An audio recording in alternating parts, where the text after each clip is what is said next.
Tu veux qu'on te voit comme quelqu'un de crédible, d'inspirant et d'unique. Alors tu dois construire ta personal brand. Tu peux être la personne avec le plus de qualité, la plus belle, la plus intelligente, la plus sympathique. Si personne n'est au courant, tu n'auras jamais d'opportunité et tu n'avanceras jamais dans ta vie. C'est pour ça que le personal branding, dont je vais donner la définition pour ceux qui ne parlent pas anglais, est une chose très importante. C'est quelque chose de crucial en fait dans la vie si tu veux vraiment atteindre tes objectifs. Le personal branding, si je l'explique grossièrement, c'est le fait de construire l'image que les gens ont de toi. Par exemple, à ton travail, les gens ont une certaine image de toi. C'est ton personal branding au travail. Ta famille a une certaine image de toi. C'est ton personal branding avec ta famille. Et dans la vie de tous les jours, les gens ne se rendent pas compte qu'ils incarnent un personnage. Ils ont conscience qu'ils ont des comportements différents, mais n'arrivent pas à intentionnaliser ce changement de comportement, ou en tout cas à poser des mots dessus, de sorte à finalement reprendre totalement le pouvoir sur ce qu'est une personal brand et à l'utiliser dans la vie de tous les jours pour que tu puisses y trouver ton intérêt. Mais t'inquiète pas, dans cette vidéo, je vais t'expliquer comment est-ce que moi je fais pour utiliser le personal branding à mon avantage et pour qu'enfin, d'ici la fin de cette vidéo, tu aies conscience que tu as en effet des avantages et que tu es non seulement capable de bien te vendre, mais qu'en plus tu as énormément de choses à mettre en avant te concernant. On va te construire une image forte, crédible et naturelle. Commençons par le début. À quoi est-ce que ça sert réellement le personal branding? La personal brand, c'est le fait d'influencer la perception que les gens ont de toi. T'apprends à communiquer, t'apprends à parler de toi, t'apprends à convaincre les gens et simplement à te mettre en avant. Chose qu'en France, on ne t'invite pas forcément à faire. Que ce soit avec ta famille du coup, que ce soit avec ta carrière, que ce soit dans ton couple, que ce soit à l'école, ton personal branding, c'est ta réputation. La Harvard Business School décrit ça comme une association des croyances, des sentiments, des attitudes et des attentes que les autres ont de toi. Et cette réputation, c'est celle qui va t'ouvrir les portes d'à peu près tous les domaines. Pro, perso, networking, collaboration, confiance, crédibilité. Et c'est même ce qui va te faire cesser de ressentir ce syndrome de l'imposteur. Parce qu'en réalité, on est tous des imposteurs. Sauf quand on a décidé que dans notre personal branding, on ne l'était plus. On va commencer par faire un constat de ta situation actuelle et de qui tu es. Aujourd'hui, se vendre, ça fait peur. On pense qu'on est quelqu'un de prétentieux et on attend que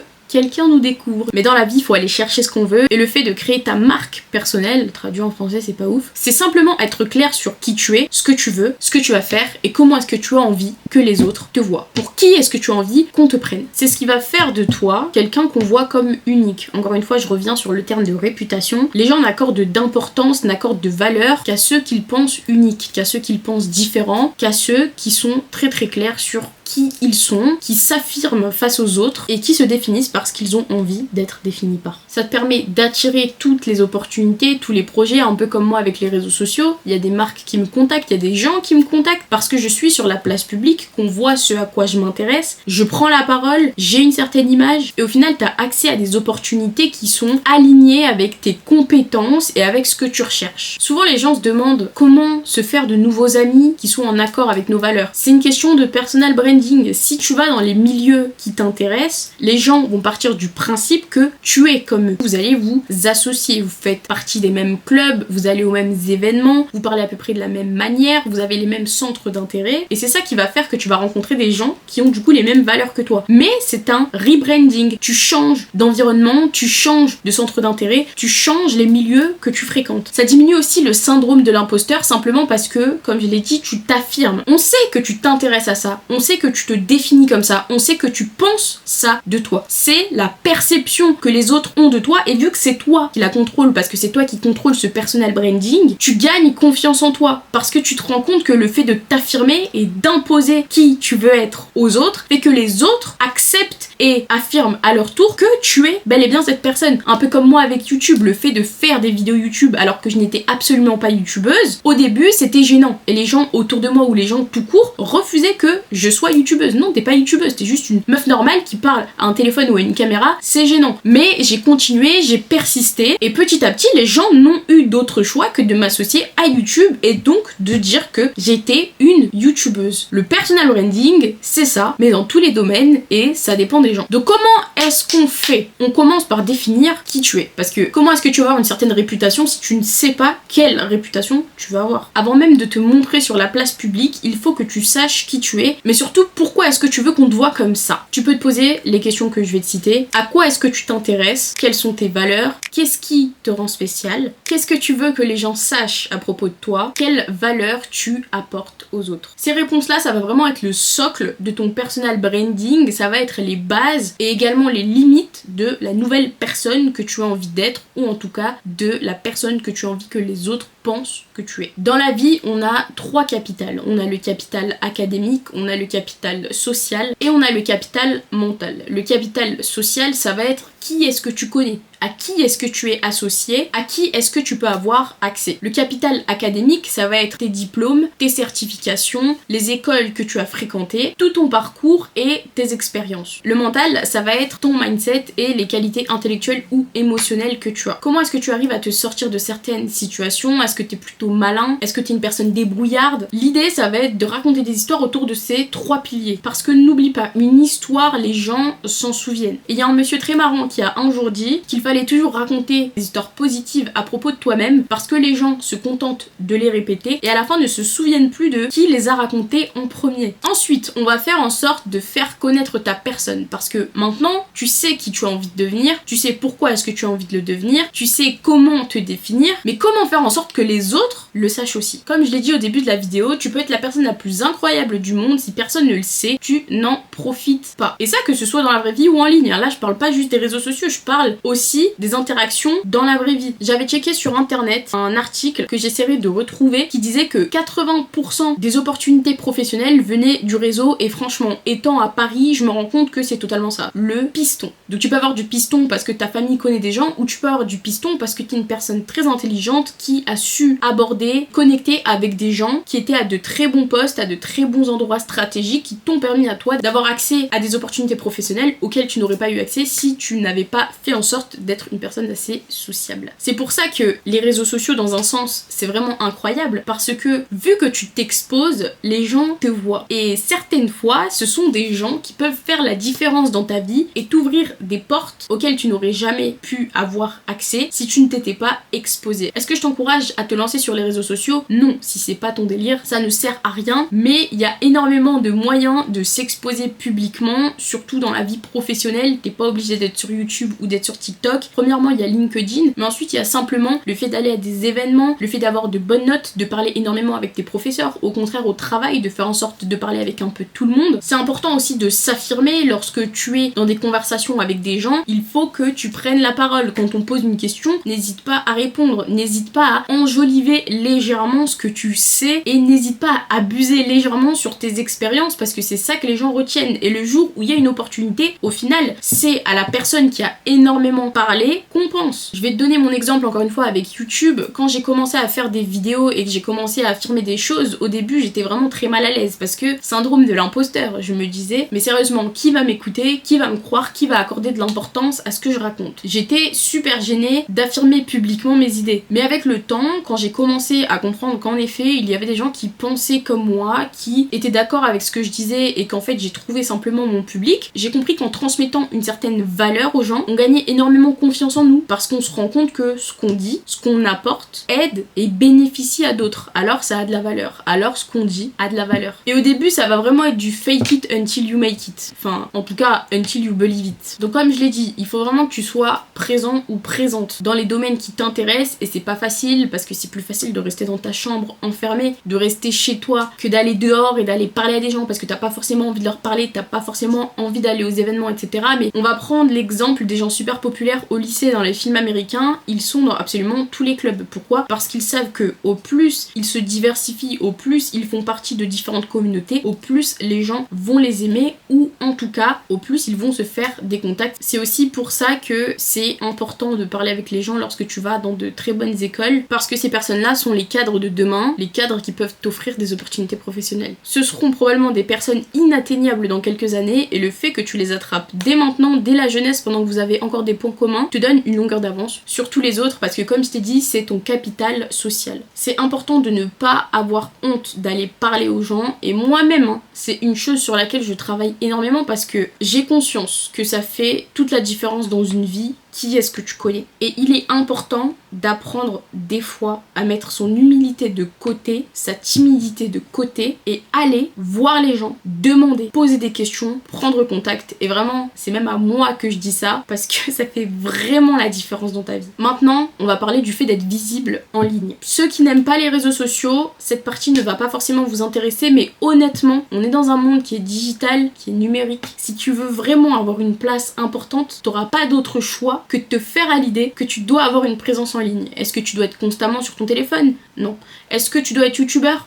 Pas forcément non plus. Mais il faut que tu choisisses correctement les plateformes sur lesquelles tu vas être actif ou active, ce que tu vas publier, parce que c'est ça que les gens verront. Lorsqu'ils entendront ton nom de près ou de loin, une fois tu leur auras parlé, qu'est-ce qu'ils iront faire? Directement, ils iront sur Google, sur LinkedIn, sur Instagram, pour voir qui tu es. Et c'est pour ça que le personal branding, c'est important. Il faut faire attention à ce que tu laisses paraître. C'est pas facile, vraiment, c'est toute une stratégie, il faut de l'expérience, mais il faut commencer quelque part. Premièrement, tu choisis tes plateformes. Où est-ce que tu as envie d'être vu? Comment est-ce que tu as envie d'être perçu? Si t'es sur TikTok, ça va être très différent de si t'es sur LinkedIn. Ensuite, tu te poses des objectifs. Quel genre de format tu as envie de publier? À quelle fréquence aussi tu as envie de publier? Et combien de temps tu as réellement envie de passer sur ces contenus? Est-ce que tu veux consommer énormément les réseaux sociaux ou est-ce que t'as pas beaucoup envie d'être là? Même l'authenticité, c'est une chose à laquelle tu dois penser. Est-ce que tu as envie d'être toi-même? Est-ce que tu as envie d'être une personne avec une image beaucoup plus formelle parce que c'est professionnel? Sur LinkedIn, tu vas pas faire des get ready with me, tu vas pas faire des vlogs non plus. Alors que sur TikTok, tu vas pas mettre ton CV en disant que tu recherches une alternance. Ne pas se prendre trop au sérieux également. La personal brand, c'est bien, mais t'es pas un acteur ou une actrice, t'as pas une PR team derrière toi qui maîtrise parfaitement ton image, qui a fait des études en marketing et en stratégie. Donc il faut vraiment que tu sois quand même assez sympathique avec toi et que tu te dises que voilà, tu débutes, tu sais pas forcément comment on fait. Si tout ton Instagram n'est pas parfait, c'est pas grave. Si pour l'instant t'as pas le courage de te lancer sur LinkedIn, sur TikTok, sur YouTube, sur Twitter, c'est pas grave non plus. Si t'arrives pas à faire tous les événements de la boîte dans laquelle tu travailles ou que tu ne parviens pas à connecter avec tous les gens de ton école, encore une fois, c'est ok. Il faut pas non plus que ça devienne une corvée, c'est quelque chose qui prend du temps, il faut prendre l'habitude et souvent, c'est les choses que tu fais quand même sur un coup de tête qui fonctionnent plutôt bien. Aussi, prendre en compte le tempérament. Certaines personnes réussissent mieux lorsqu'elles sont juste spontanées, certaines personnes réussissent mieux lorsqu'elles planifient tout. Maintenant, il va toujours falloir que tu gardes une part de créativité. Faut pas garder toujours la même image parce qu'un être humain, je pars du principe que ça doit évoluer constamment. La personal brand que tu vas à 18 ans, j'espère pour toi que ce n'est pas celle que tu veux avoir à 32 ans. Parce que ce sont des étapes de la vie qui sont très différentes. Faut garder cette sorte de flamme et faut voir ça comme un jeu. Personnellement, c'est ce que je fais. L'image que les gens avaient de moi il y a 3 ans n'est pas celle que j'ai aujourd'hui et n'est pas celle que j'avais il y a 1 an. Ça évolue et des façons de faire en sorte que ça continue d'évoluer, c'est premièrement te cultiver, aller courir après ces nouveaux centres d'intérêt. Par exemple, si t'es quelqu'un qui aime la mode et qui se demande pourquoi pas se lancer dans la couture, lance-toi dans la couture alors que peut-être il y a 2 ans tu faisais du basket. Tu peux utiliser plein de choses super intéressantes comme les réseaux sociaux où énormément de gens partagent leurs expériences. Tu peux demander à ChatGPT quelles activités est-ce que je peux tester ce week-end que je n'ai jamais faites. Tu peux même juste parler avec ChatGPT ou juste lire des articles random. Tu peux aller t'inscrire dans des associations. Si tu veux vraiment te lancer sur les réseaux sociaux, encore une fois, tu peux consommer des tas de contenus d'influenceurs très différents en tapant des mots random. Moi, c'est des choses que je fais personnellement. Des fois, j'ai rien à faire et je me dis, j'ai envie d'apprendre un truc, j'ai envie de m'intéresser à un truc nouveau. Je vais sur internet, je tape n'importe quoi, vraiment la première chose qui me vient à l'esprit. Et là, boum, je me souviens que, ah oui, quand j'étais petite, ça m'intéressait. Et ça aussi, ça m'intéresse. Et pourquoi est-ce que je ferais pas un lien entre ces deux choses-là? Et au final, ça crée encore une fois une nouvelle perception, une nouvelle perspective que tu pourrais avoir par rapport à toi-même. Qu'est-ce que tu trouves que tu fais bien? Qu'est-ce que t'aimerais améliorer? Qu'est-ce que t'as appris? Qu'est-ce que t'as envie d'apprendre? Qu'est-ce qu'il te manquerait d'après toi? Qu'est-ce que tu peux partager aux autres? Qu'est-ce que tu as apprécié qu'on partage? Pour que les gens aient de l'intérêt pour ta personne, dans tous les cas, il va falloir que tu leur apportes de la valeur. Et en général, les contenus qui sont basés sur ton expérience personnelle percent beaucoup plus que tout le reste. De la même manière que lorsque tu as une conversation avec quelqu'un, quand tu commences à raconter une histoire intéressante et une histoire personnelle, la personne se sent touchée et se sent surtout valorisée parce que tu lui partages quelque chose de personnel et elle va apprendre au travers de ton expérience ou alors elle va rigoler ou alors elle va se sentir émue. Dans tous les cas, les expériences personnelles et le fait de partager quelque chose à quelqu'un authentiquement, avec sincérité, ça fait toujours effet et c'est toujours toujours cette petite flamme qu'il faut que tu gardes, même si tu crées de A à Z une nouvelle personnalité,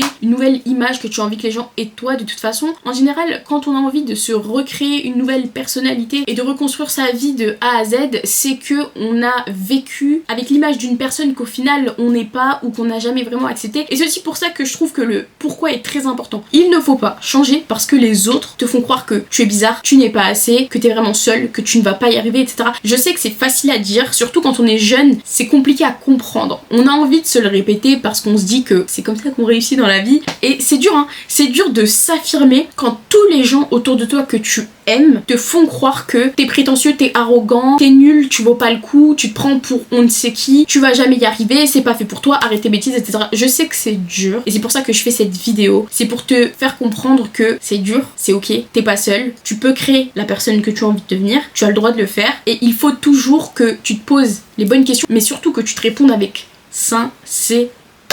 N'oublie pas que t'es pas figé, t'es pas obligé de rester une certaine personne. Tu peux pendant une année penser quelque chose et l'année d'après penser totalement le contraire. C'est pas mentir, c'est juste choisir consciemment comment est-ce que tu as envie que les autres te perçoivent. T'as le droit d'avoir plusieurs versions de toi, on est des êtres humains, encore une fois, on est fait pour changer, pour évoluer. Est-ce que c'est bien? Est-ce que ça ne l'est pas? Je pars du principe que tant que tu restes relativement moral, éthique et que tu ne manques de respect à personne, on s'en fout, tu fais ce que tu veux. N'oublie pas que ton personal branding, comme je l'ai dit au début de la vidéo, va aussi dépendre énormément des contextes. Sur YouTube, je suis une personne super sérieuse. Sur TikTok, je suis une personne super déterminée. Avec mes potes, je suis une personne immature. En classe, je suis une personne réservée. Au travail, je suis une personne rigoureuse. Avec ma famille, je suis une personne drôle. Ça va vraiment énormément dépendre des contextes et il faut que tu sois ok avec le fait d'avoir des comportements qui sont différents et de ne pas forcément vouloir que les gens aient la même perception, tous autant qu'ils sont, de toi. J'ai pas envie que ma famille me perçoive comme les gens de YouTube me perçoivent. Je n'ai pas envie que mes amis ou ma classe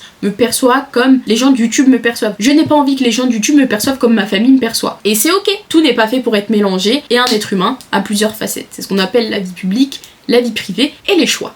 C'est un peu comme le choix de t'abonner à ma chaîne. Merci.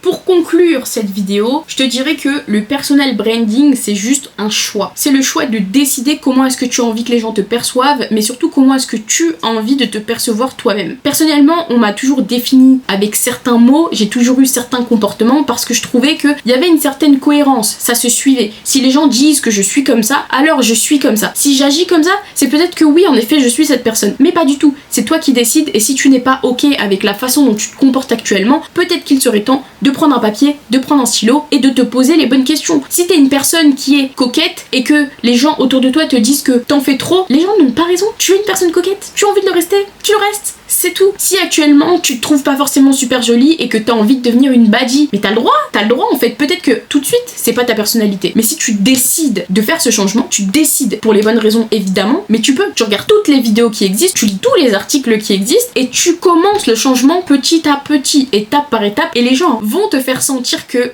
faut revenir à la personne que t'étais avant et c'est normal. Moi je te le dis, c'est normal. Les gens vont essayer de te ramener là où ils t'ont toujours vu. Ils ne veulent pas que tu changes, ils veulent que tu sois heureux, mais pas trop non plus. Parce que si tu changes, tu n'es plus la personne qui leur convenait. Sauf que t'es pas là pour convenir aux gens, t'es là pour te convenir à toi-même. Bref, la personal brand, c'est l'image que tu as envie que les autres aient de toi, mais en premier lieu, c'est l'image que tu as envie d'avoir. Parce que c'est toi qui décides d'avoir cette image. C'est quelque chose que tu peux contrôler, que tu peux maîtriser, pas totalement, et je pense que c'est malsain de le faire totalement, mais tu peux devenir qui tu as envie de devenir. Ça demande du temps, beaucoup de persévérance et énormément de foi, parce que quand tu passes d'un extrême à un autre et qu'on ne t'a jamais donné confiance en toi, qu'on ne t'a jamais dit que c'était possible, bah c'est dur parce que tu doutes. Mais moi je te l'affirme, tu peux changer, tu peux totalement changer parce que s'il y a des gens qui l'ont fait, qui le sont, tu peux le faire et tu peux l'être.